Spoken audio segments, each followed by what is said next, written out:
तुम्हारी हालत बहुत बुरी है। हम लोगों पर लाठियां मारी जा रही हैं और आज आज हमारी मदरसा कंपनी है, यहाँ लड़कियों की शर्टें फाड़ी हैं। 62 मेट्रो पे हम लोगों ने यहाँ चक्का जाम किया था। आज वहाँ ये सारे लोगों ने लाठियां चार्ज की हैं। हमारे आचार वालों ने कहा है कि लाठियां चार्ज कर दो। कल जो ये यहाँ की डीएम है। जय हिंद साथियों, मैं फहद खान आप लोगों के बीच।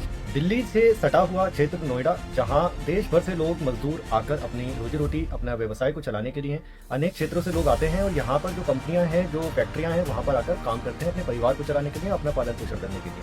अभी आप लोग न्यूज़ पर बहुत सारी न्यूज़ देख रहे होंगे जिस पर दिखाया जा रहा है कि पाकिस्तान से कनेक्शन और आगजनी और तोड़ाफोड़ी। ऐसा कुछ भी नहीं है। जब भी सरकार के विरुद्ध कोई आवाज़ उठती है तो सरकार उसे पाकिस्तान से कनेक्शन जोड़ के उसकी आवाज़ को दबाने की और कुचलने की कोशिश करती है। जी हाँ, मैं आपको वही बताने जा रहा हूँ कि नोएडा के अंदर जो मजदूरों का आक्रोश आपने देखा। नोएडा के अंदर मजदूरों की जो मांग है वो सिर्फ इतनी है कि जो उनको 10,000 रुपए का वेतन दिया जा रहा है। जैसा हरियाणा सरकार ने हरियाणा के अंदर मजदूरों की जो मिनिमम वेजेस है उसको बढ़ाया है, 20-22 हज़ार रुपए की तनख्वाह की है। उनकी सिर्फ इतनी ही मांग है कि उनकी तनख्वाह को बढ़ाया जाए।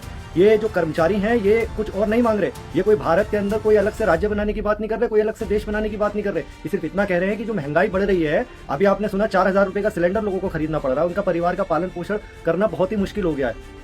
4,000 रुपए के सिलेंडर होने से जितनी बाहर की खाने की चीज़ें हैं, उनको भोजन है, खाने पीने की चीज़ें हैं, वो महंगी हो गई हैं। अब क्या चाहिए कि सरकार को उनकी तनख्वाहें बढ़ानी चाहिए, जबकि सरकार ऐसा नहीं कर रही है। पिछले साल 25 रुपए उनके 25 रुपए, हाँ जी मैं बिल्कुल ठीक कह रहा हूँ, 2500 रुपए नहीं 25 रुपए उनकी तनख्वाह में बढ़ाए गए। शर्म आनी चाहिए। और उनके ऊपर लाठी डंडे का जोर चलाया जा रहा है, उनको मारा जा रहा है, पीटा जा रहा है, उनके साथ अन्याय किया जा रहा है। मजदूरों के साथ बिल्कुल भी सरकार का जो रवैया है वो बिल्कुल भी इंसाफ वाला नहीं है, न्याय वाला नहीं है। उनके साथ अन्याय किया जा रहा है। कोई अपने हक की डिमांड कैसे करे? 30 साल है। 30 साल की 4 साल हो गया आपको। क्या वेतन मिलता है आपको यहाँ पे? सिर्फ हमें 10,000 मिलता है। अच्छा, हाँ। तो क्या मांगे हैं यहाँ पे आप? हमारी मांगे, हमारी सैलरी 20,000 प्लस होनी चाहिए। प्लस यहाँ पे सैलरी स्लिप भी नहीं मिलती है, सैलरी स्लिप भी मिलनी चाहिए। और जो सरकार ने सारे रूल नियम जो भी लिखा है सारे हमें मिलने चाहिए। तो क्या ऐसे नियम है जो नहीं फॉलो होते हैं, बताएंगे? यहाँ पे कोई भी नियम फॉलो नहीं होता है। जैसे सैलरी नहीं बढ़ा रहे हैं, प्लस हर साल में 3 बार वो बढ़ा देते हैं टारगेट।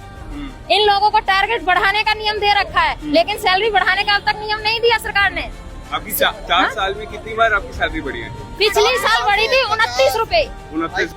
जी बिल्कुल, इन लोगों की बस इतनी ही डिमांड है। मैंने आपको ये वीडियो दिखाया, मैं आपको एक वीडियो दिखा रहा हूँ, इसके बाद आप इसको और अच्छे से समझ पाएंगे कि ये लोग चाहते क्या हैं। लेकिन ये हमें बिल्कुल गधों की तरह काम कराते हैं। वॉशरूम नहीं जाने देते, जाओ तो करके एंट्री करके जाओ, फिर लंच करने जाओ, 1 मिनट लेट हो जाती है तो उसके लिए भी डांट लगती है। इधर से इस वाले कंपनी में लंच करने जाओ और उधर आना पड़ता है इधर, इसलिए हमें बहुत लेट हो जाती है और हमें आने जाने में भी टाइम लगता है। और 1 मिनट लेट हो गया ना, 1 मिनट, उसके लिए भी बहुत डांट लगती है हमें। और आज दिन टारगेट बढ़ता रहता है, कहते इतने बढ़ाओ और सैलरी बढ़ नहीं रही है। 30 रुपए बढ़ी थी बस इतने दिन से। पहली बात, हम सबको रोजगार नहीं है, कम मिल रही है, रूम का रेंट बढ़ गया, सब कुछ बढ़ गया, वो भी छोड़िए। जब गैस सब कुछ बढ़ रहा है, हम कहाँ से जाएंगे? मेरी माँ बाप भी है, बहन भी है, शादी होगी कहाँ से? हमारी देश में मीडिया से मुझे ये है, ये खिलाफ है। आप कैमरा पे लोगे, 10 लोग दिखाओ, 10 दिन के बाद ये ठप हो जाएगा। क्या करोगे? ठप कर दोगे, आवाज दब गई। गरीब की बेटी पुलिस है, कोई कुछ नहीं कर, कंपनी निकाल देगी, हम बोल नहीं सकते।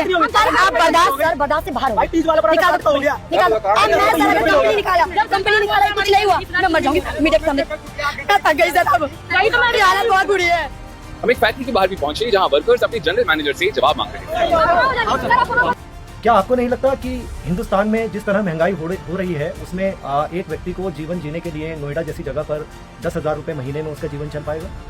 क्या 10,000 रुपए महीने में किसी का परिवार चल सकता है? क्या आपको लगता है कि 10,000 12,000 रुपए महीने में खाना पीना रहना और सभी चीज़ें जो है वो ये मजदूर कर पाएंगे?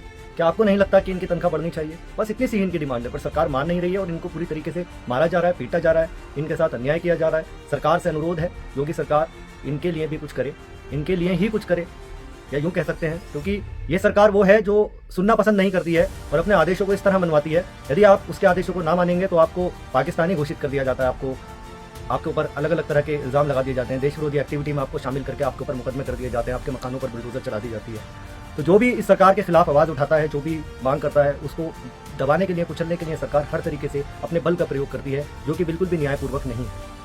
आपका रिस्पॉन्सिबिलिटी नहीं है सर? डीएम मैडम की है, गवर्नमेंट का है इसमें। गवर्नमेंट जो भी आदेश देगी मिनिमम वेजेस को फॉलो करने के लिए हम करेंगे। अब इस समय नोएडा के सेक्टर 63 में है, जहाँ पे ओएल कंपनी के जो राहुल जीएम थे, राहुल जैन करके, वो अभी पुलिस की गाड़ी में बैठ के चले गए बिना जवाब दिए। अब यहाँ उनके जो फैक्ट्री वर्कर्स हैं उनसे हम बात कर रहे हैं। उनका एक सरकार के लिए मैसेज है। आप अपना नाम बताइए। सर, मेरा नाम है चांदी कुमारी, मैं इस कंपनी में 2 साल से जॉब कर रही हूँ, ठीक है।